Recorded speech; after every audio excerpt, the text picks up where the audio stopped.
Welcome to Housing After 60. I am Charles Odell. On this site, we analyze the math and the reality of senior housing to find your best options. Let's get started. Welcome to another deep dive from Housing After 60. Today, we're looking at a pretty bold financial strategy for your retirement, and it's all based on our latest research over at housingafter60.com. We're going to be asking a really crucial question.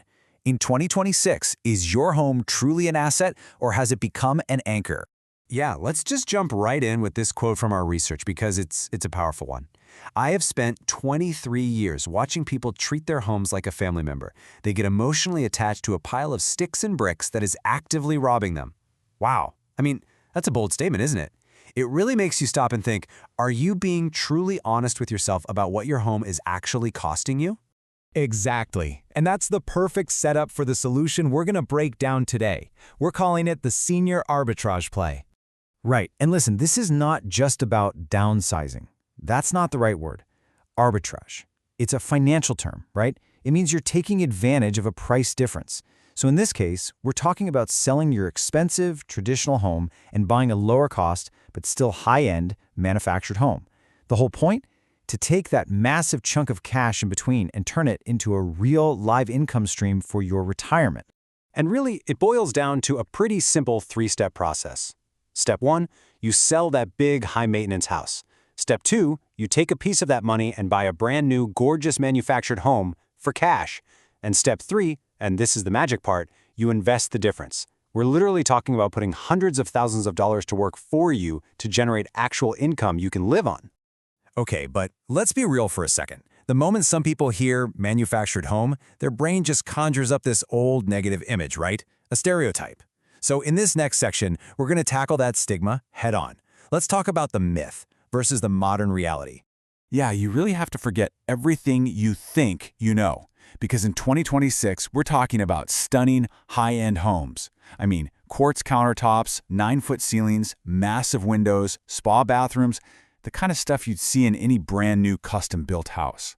These are precision-engineered living spaces. It's just a completely different world from the trailers of the past. And this really gets to the heart of the mindset shift that you have to make. I love this line. I do not care about your neighbors. I care about your net worth. At the end of the day, this decision isn't about keeping up with the Joneses or what someone down the street might think. It's a cold, hard, logical financial move designed for one thing: to improve your quality of life. All right, so we've laid out the concept and we've busted some of the biggest myths. Now, let's get into the part I really love, the hard data. Section 3 is all about the engineering and the numbers. This is where the logic becomes undeniable. And check this out. Here is the one number that makes this entire strategy possible: 40%.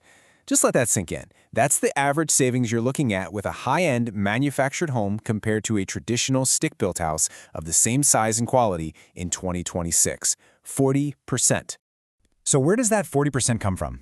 Well, this table breaks it down perfectly. Just look at the insane difference in the cost of labor and site prep. We're talking about tens, even hundreds of thousands of dollars saved, all because the home is built efficiently in a climate-controlled factory. It's just a smarter, more predictable way to build a house.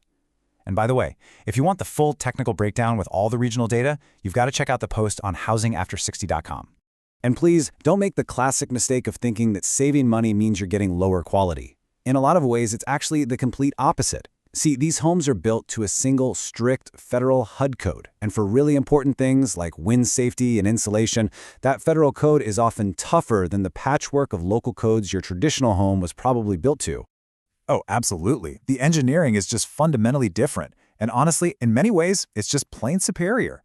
Every single home is built on a permanent steel I-beam chassis. That makes it incredibly strong. I mean, think about this. The house has to survive what's basically a 60-mile-per-hour earthquake just to get to your property. And because it's all built indoors, there's zero risk of your lumber getting rained on and growing mold inside the walls. The quality control is just on a whole other level. So what does this all add up to for your bank account down the road? Well, as we laid out in detail on the Housing After 60 website, the numbers are just staggering. Let's say you pull out $300,000 or $400,000 in equity from the sale. You invest that money.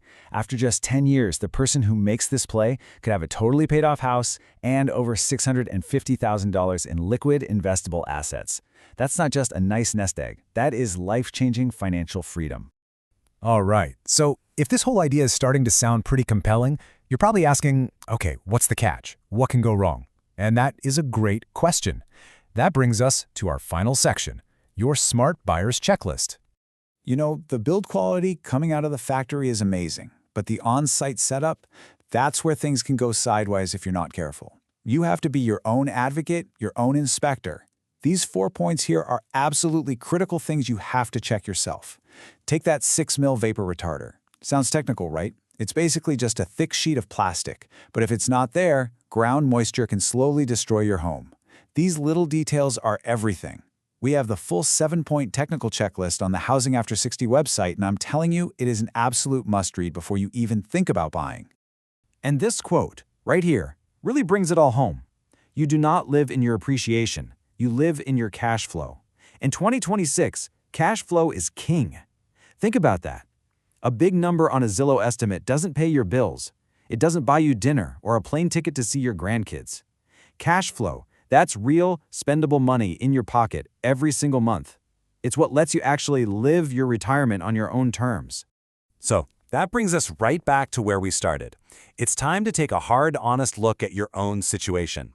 In 2026, is your home really an asset that's working for you, or has it quietly become an anchor, holding you back from the retirement you've worked so hard for? Thanks for watching. For more guides and the full article on this topic, head over to housingafter60.com. Don't forget to check the links in the description below. Your peace and enjoyment in retirement depends on the right housing strategy.